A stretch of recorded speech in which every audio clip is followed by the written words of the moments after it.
Hello everyone, this is Devashish Pandey. Welcome you all Devashish law classes. अगर आप एक लॉ ग्रेजुएट हैं और आपका भी सपना था आर्म्ड फोर्सेस में या इंडियन आर्मी में सर्व करने का, तो जैक की नोटिफिकेशन डेफिनेटली आपके लिए बहुत अच्छी अपॉर्चुनिटी है। जब हम बात करते हैं इस बार के 34th जैक की, तो कुछ इंपॉर्टेंट चीजें हैं जो मुझे आपसे नोटिफिकेशन रिलीज हो 15 जुलाई से एप्लीकेशन फॉर्म शुरू हो चुके हैं, जो कि 13 अगस्त दोपहर 3 बजे तक वैलिड रहेंगे। मतलब आप अपनी एप्लीकेशन को डाल सकते हैं। तो इस पूरी स्कीम के बारे में, इस पूरी नोटिफिकेशन और वैकेंसी और किस तरीके से इस एग्जाम की तैयारी करनी है, जैसा कि आपको पता होगा कि रिटन एग्जाम नहीं है, क्लैट पीजी का स्कोर आपको चाहिए और उस सब चीजों के बारे में हम डिटेल में बात करेंगे। बट ये एक बहुत ही बेहतरीन अपॉर्चुनिटी सभी लॉ ग्रेजुएट्स के लिए। लॉ अपीयरिंग वाले इसमें अपीयर नहीं हो सकते। तो मेरा एक प्रयास है आपको इस वैकेंसी के बारे में बताना, किस तरीके से एसएसबी कंडक्ट होता है, थोड़ा उस बारे में भी बात बताएंगे, और किस तरीके से आप इस एग्जाम की प्रिपरेशन कर सकते हैं, इस पे भी आज के सेशन में बात करने वाले। तो a very warm welcome to all of you. जब हम बात करते हैं जैक 34 की, यानी कि जज एडवोकेट जनरल एग्जाम की और द इंडियन आर्मी, तो आप देख रहे हैं कि जो नोटिफिकेशन है वो रिलीज हो चुकी है। सबसे पहली और महत्वपूर्ण बात जो आपको जाननी है वो ये है, तो हमारी टाइमलाइन है उसको आपको बहुत ध्यान से देखना है, क्योंकि जो हमारी एप्लीकेशन डेडलाइन है वो 13 अगस्त 3 PM तक है। तो अगर आप 13 तारीख को रात को फॉर्म भरने जाते हो तो आप उसमें अप्लाई नहीं कर पाओगे, क्योंकि दिन का टाइम लास्ट डेट पे दिया गया है। इस बात को ध्यान रखिएगा, फॉर्म फिल कर दीजिएगा। कुछ बेसिक बातें अगर हम इस एग्जाम के बारे में करें तो देखिए, सबसे पहली चीज तो इसमें कोई भी रिटन एग्जाम नहीं है, डायरेक्ट आपका एसएसबी का कॉल आता है, जिसको आप इंटरव्यू कह सकते हो या 5 दिन का पर्सनालिटी टेस्ट कह सकते हो, जिसकी आपको डायरेक्ट कॉल आती है। यहां पे इंपॉर्टेंट है, जो नंबर ऑफ सीट्स है वो 5 मेन की है, 5 वुमेन की है। Unmarried main and women can apply for this position. अब देखते हैं एज लिमिट। तो एज लिमिट पे भी आपने नोटिफिकेशन में देख ही लिया होगा, 21 से 27 साल की उम्र के लोग इसमें अप्लाई कर सकते हैं। टू बी प्रिसाइज, इन्होंने डेट भी दी है कि अगर आपका जन्म 2 जनवरी 1998 से लेकर 1 जनवरी 2004 के बीच हुआ है, बोथ द डेट इंक्लूडेड, तो ऐसी परिस्थिति में आप इस एग्जाम को भर सकते हैं, अपीयर हो सकते हैं, इंटरव्यू में जा सकते हैं। एलएलबी में मिनिमम 55% क्राइटेरिया रखा गया है। क्लियर बात है कि आपकी डिग्री या मार्कशीट होनी चाहिए। मतलब अगर आप अपने फाइनल ईयर में हैं, ईयर लॉ के या 5 ईयर लॉ के, तो you are not eligible to apply for this position. CLAT PG का रिजल्ट अगर आपका नहीं आया हुआ है तो एसएसबी तक आप उस रिजल्ट को प्रेजेंट कर सकते हैं when you go for the interview. इसके बाद एक और चीज यहां पे लिखी हुई है, that you should eligible to be enrolled as an advocate with the bar council of India और द स्टेट बार काउंसिल। तो उसमें कोई प्रॉब्लम नहीं है, अगर आप एनरोल्ड एडवोकेट है तो ठीक है, वरना अगर आपने बार काउंसिल इंस्टीट्यूट से 3 ईयर या 5 ईयर लॉ को कंप्लीट किया है तो आप कंप्लीटली एलिजिबल हैं इस एग्जाम के लिए। इसके बाद ये 14 इयर्स की सर्विस है टू स्टार्ट विद, बट बाद में आप परमानेंट सर्विस के लिए भी अप्लाई कर सकते हो 10 साल के बाद, और अगर बाकी चीजें होती हैं तो वो आगे भी बढ़ सकती है। यहां पे आप देखेंगे तो जो आपका सबसे पहला पोस्ट, जो पहला आपको कैडर मिलेगा वो लेफ्टिनेंट का होगा। यहाँ पे बहुत सारी चीजें लिखी हुई है, मैं आपको दिखाता हूं। मैं सारी चीजें लिख के नहीं लाया क्योंकि आपको समझ में आ जाता। लेफ्टिनेंट आप कमीशन पे होंगे, 2 साल बाद कैप्टन बनेंगे, मेजर, लेफ्टिनेंट कर्नल, कर्नल और ब्रिगेडियर, मेजर जनरल, ये सारी चीजें होंगी 13 इयर्स के बाद, अगर आप उसके एक्सटेंशन के लिए जाते हो, परमानेंट कमीशन के लिए जाते हो। वरना 13 इयर्स आप लेफ्टिनेंट कर्नल तो बन ही सकते हो। That is the thing. देखो, ग्रेड और पे वगैरह के बारे में मैं बहुत ज्यादा बात नहीं करूंगा, ये सब चीजें तो एंसिलरी है। The first and the foremost thing is that if you want to join the armed services, इस तरीके से आप देखते हो कि आर्म्ड सर्विसेज में डॉक्टर्स होते हैं, जो कि ऑफिसर्स भी होते हैं और डॉक्टर भी होते हैं, और यहां पे भी आप आर्मी में लेफ्टिनेंट बन रहे हो, ऑफिसर रैंक पे जा रहे हो, और साथ में अपना आपने जो लॉ की पढ़ाई की है वो भी सही तरीके से इस्तेमाल कर पा रहे हो। ये एक बेहतरीन अपॉर्चुनिटी। नंबर ऑफ वैकेंसी बहुत ज्यादा नहीं है, लेकिन मोर और लेस वैकेंसी आती है, तो ज्यादा आती है कभी, बट इतनी ही वैकेंसी रहती है। और सबसे अच्छी बात है कि मैं सभी स्टूडेंट को बोलता हूं कि जो भी इस ब्रैकेट में फॉल कर रहे हैं उनको जरूर इसका एग्जाम के लिए अप्लाई करना चाहिए और एसएसबी में आना चाहिए। वहां पे जाते हैं तो एक अलग तरीके के पर्सनालिटी टेस्ट होते हैं जो कंडक्ट कराए जाते हैं, जिससे आपको अपने बारे में भी पता चलता है और आपकी पर्सनालिटी डेवलप भी होती है और काफी कुछ सीखने को मिलता है अगर आप चौथे या पांचवें दिन तक जाते हो तो। ठीक है, other than that coming back to over topic, एक बार आपका सिलेक्शन होता है तो उसके बाद 49 वीक्स की ट्रेनिंग होती है जो कि ऑफिसर्स अकेडमी चेन्नई में। बट ये सब चीजें बहुत बाद की बात है, पहले आपको एसएसबी की तैयारी करनी पड़ेगी और इसको निकालना पड़ेगा। After that these things will be applicable. www.jointindianarmy.nic.in that is the official website of the Indian army में अगर आपको ज्वाइन करना है तो ये ऑफिशियल वेबसाइट है, ताकि अपना आप एप्लीकेशन फॉर्म भर सकते हैं। आधार नंबर और बाकी सारी चीजों की जरूरत होगी, सब चीज सही सही भरिएगा, क्योंकि वरना फिर वहां पे जब आप एसएसबी आएंगे और आपका डॉक्यूमेंट दिया जाएगा तो ऐसी परिस्थिति में पे बहुत सारे एफिडेविट और बाकी सारी आपको करना पड़ता है। और आप जब इतनी सीरियस सर्विसेज के लिए अप्लाई कर रहे हैं तो आपसे एक्सपेक्ट भी किया जाता है कि फॉर्म में तो कम से कम आप गलती नहीं करेंगे।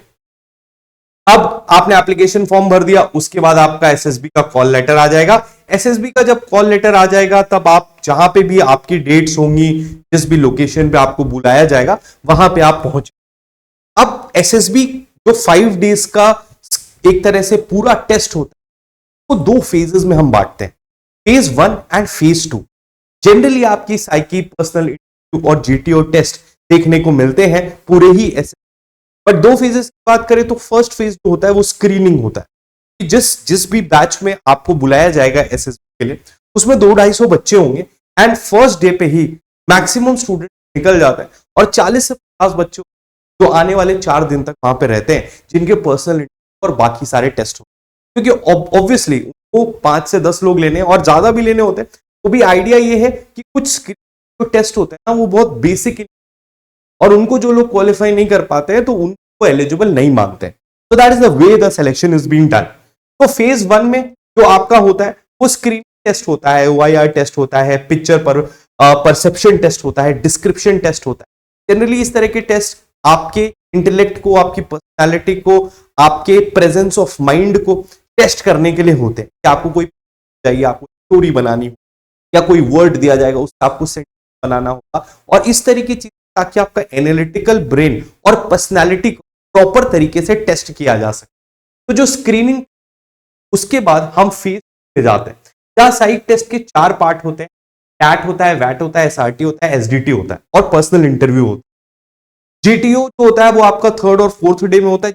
ग्रुप डिस्कशन होता है, कुछ ग्राउंड टास्क होते हैं, कुछ लेक्चर्स होते हैं, जनरली ग्रुप ऑब्स्टेकल्स होते हैं जहां पे आपकी लीडरशिप क्वालिटीज आती है, किस तरीके से आप प्रेशर को हैंडल कर पाएंगे, किस तरीके से आप इमरजेंसी से अपने दिमाग का इस्तेमाल करते हैं, ये सारी बेसिक चीज आर्मी के, तो उन सारी चीजों को यहाँ पे टेस्ट किया जाता है। मैं इनके बारे में बताऊंगा भी कि आपको तैयारी कैसे करनी, बट बेसिक ओवरऑल ये चीज होती है। फाइनल डे पे आपका कॉन्फ्रेंस सेलेक्टेड आता है, उसके बाद उनका मेडिकल टेस्ट होता है, मेडिकल टेस्ट के बाद आपका फाइनल सेलेक्शन और उसके बाद आपको ट्रेनिंग पे 49 वीक्स की और उसके बाद आपका कमीशन होता है जहां पे वो पोस्टिंग मिलती है। तो मेरा कहने का मतलब है कि ओवरऑल ये सारी चीजें मोटी मोटी हैं जो इसमें में होती है। अब लॉ की एग्जाम हो रहा है, जैक के लिए एग्जाम है, तो डेफिनेटली तो आपको पर्सनल बाकी नॉलेज ऑफ लॉ एक फंडामेंटल, ठीक है, जैसे कि अभी नए क्रिमिनल लॉज आ रहे हैं या पुराने क्रिमिनल लॉज भी एग्जिस्ट, या सब्सटैंटिव लॉ है, या इनकी नॉलेज भी कहीं ना चेक की जाएगी बहुत ज्यादा। जिस तरीके से एग्जाम में ऑब्जेक्टिव नॉलेज पूछी जाती है उस तरीके की नॉलेज पे बहुत ज्यादा फोकस नहीं है, लेकिन जनरली जब आपको वो जैग बना रहे हैं तो वो आपसे एक्सपेक्ट करते हैं कि आपको बेसिक लॉ, जैसे हम सीआरपीसी की बात करते हैं तो आर्म्ड फोर्स लॉज एप्लीकेबल, वो भी आपको स्पेशली पता होने चाहिए अगर आप इस एग्जाम को दे रहे हो। अब सवाल ये आता है कि सर मैं इसकी तैयारी कैसे, इस पूरे सिस्टम की आपने इतनी सारी चीजें बता दी, क्या होता है टैट, साइक टेस्ट क्या होता है, सारे दिन चलेगा और कैसे हम इसको करें। देखो बेटा, मैं आपको पहली चीज तो ये कह रहा हूं कि आप कहीं पे भी हैं, अगर आप इस एज में हैं और लॉ ग्रेजुएट है तो आपको ये एग्जाम जरूर भरना चाहिए, कम से कम एक टेस्ट के लिए अपने इंटेलेक्चुअल डेवलपमेंट। अगर आप शॉर्टलिस्ट कॉल आता है आपको तो आपके लिए बहुत ज्यादा बेहतर रहेगा। अब सवाल आता है कि सर इसकी तैयारी कैसे करें, तो तैयारी करने के 2 तरीके। एक तो देखिए हमारी संस्था या मैं पर्सनली जैक के एग्जाम्स के लिए नहीं पढ़ाता हूँ. I am a teacher for the judicial services, but this is permitted that I tell every student who is preparing for that he should for exams like this. तो आपके पास दो option है. एक तो है कोचिंग इंस्टीट्यूट. बहुत सारे जो डिफेंस सर्विस कोचिंग इंस्टीट्यूट हुए, मोर और लेस एवरीबडी इज अवेयर कि पूरा प्रोसेस क्या होता है, टेस्ट किस तरीके से आते हैं और स्टूडेंट से एक्सपेक्ट क्या किया जाता है. तो अगर आपके शहर में या आसपास की जगहों पे कोई भी ऐसी डिफेंस की एकेडमी है जो प्रिपरेशन कराती है डिफेंस सर्विस के लिए, एसएसबी वगैरह की, तो उनका कोई ना कोई कोर्स चल रहा होगा, या उनका जो रेगुलर एसएसबी का कोर्स होता है इंडियन आर्मी, आप ज्वाइन कर सकते हैं. 1 महीने के आसपास या उस कम का कोर्स होता है, 20 दिन का, 25 दिन का, जो वो कराते हैं. तो आप उसको ज्वाइन कर सकते हैं. देखो, क्वेश्चन जो आएंगे, सिचुएशंस जो दी जाएंगी, वो 100% नई होंगे और आप उनको पहले से प्रिपेयर नहीं कर सकते. बट आपके लिए ये जरूरी है कि आप इस एग्जाम के फॉर्मेट को समझें, किस तरीके की चीजें पूछी जाती हैं और आपसे क्या एक्सपेक्ट किया जाता है एज अ जैग ऑफिसर, कि आप किस तरीके से उन चीजों को हैंडल करोगे. तो एक तो है कोचिंग इंस्टीट्यूट्स में कोचिंग ज्वाइन करने का उद्देश्य, आप महीने 2 महीने, महीने भर से ज्यादा की कहीं, और इस कोचिंग को करके आप चीजों को सीख. This is the first thing that you can.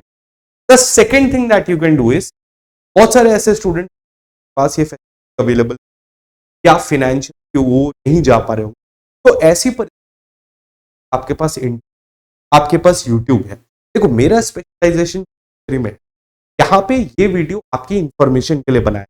अगर जुडिशरी की बात होती तो मैं आपको बताता, मैं ही आपको फ्री पढ़ा दूंगा, कोई दिक्कत बात नहीं है. बट जैग में क्योंकि एक्सपर्ट, बट ये इंफॉर्मेटिव वीडियो है आप लोग को अवेयरनेस करना. तो आप क्या कर सकते, सारी चीजें रिसर्च. यूट्यूब पे बहुत सारे ऐसे जो स्टूडेंट जैग दे के आए हैं, जो एसएसबी दे के आए हैं, या कुछ जैग ऑफिसर्स हैं, उनके बहुत सारे इस बारे में उन्होंने बताया है कि जैग कैसे किया जाता है. बहुत सारे जो रिटायर्ड ऑफिसर्स हैं के इंटरव्यूज हैं, बहुत सारे ऐसे आर्टिकल्स हैं जो बताते हैं व्हाट आर दे एक्सपेक्टिंग. तो आप एक काम करिए, सब जैग की पूरी स्कीम बनाइए. आप यूट्यूब से, गूगल से और बाकी सब जगहों से बुक को पढ़िए, या अगर आपके कोई दोस्त कहीं कोचिंग है तो वो आप देख लीजिए. उसके बाद आप एक लिस्ट बना लीजिए कि ये 10 तरह के टेस्ट हैं जो मुझे एसएसबी आएंगे. आपके कोई जान पहचान वाले दूर दराज में जो एसएसबी गए हो, आप उनसे बात कर. पहले आप लिस्ट बनाइए 10 से 12 टेस्ट जो पूरे एसएसबी प्राप्त होने. उसके बाद उन 10 से 12 टेस्ट का इंडिविजुअल रिसर्च करिए. जैसे फॉर एग्जाम्पल, मान लीजिए आपका पिक्चर परसेप्शन टेस्ट है, तो अगर आप ये पिक्चर परसेप्शन टेस्ट इन एसएसबी सिर्फ इतना ही गूगल पे डालते हैं, तो बहुत सारे लिंक्स आपको खुल, तो आपको बताएंगे कि ये टेस्ट है और इंडियन आर्मी क्या एक्सपेक्ट करती है. बहुत सारे लोगों के एग्जाम्पल्स होंगे, इलस्ट्रेशन, उनको नोट करिए, उन चीजों को समझिए और धीरे धीरे टेस्ट को डिकोड करिए. और उसके बाद अपनी एक अप्रोच बनाइए खुद की, क्योंकि कोचिंग्स में जो अप्रोच दी जाती है वो सबके ऊपर अप्लाई होती है, लेकिन आप खुद से बना सकते हो भाई इसमें ये करना है, इसमें. The more you read, internet में फुल ऑफ रिसोर्सेज. इंटरनेट में अगर आप सही से पढ़ना चाहें तो आज के टाइम पे 1000 रिसोर्सेज हैं आपके पास.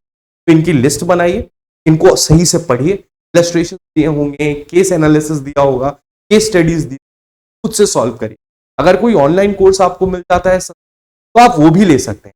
बट क्योंकि इस एग्जाम में ऐसा एंटिसिपेट नहीं किया जा सकता कि डायरेक्टली यही चीज, तो इंपॉर्टेंट है कि आप इसके पूरे स्ट्रक्चर को समझ, अपने दिमाग का एप्लीकेशन करें और बेहतरीन तरीके से एग्जाम देने चाहिए. और अगर आपका सब कुछ सही रहा तो हो सकता है आप जैग ऑफिसर बन भी जाए. This is an informative from my side. I hope this है. Thank you so much everyone. Thank you so much. I hope it was. And finally I just want, जय हिंद.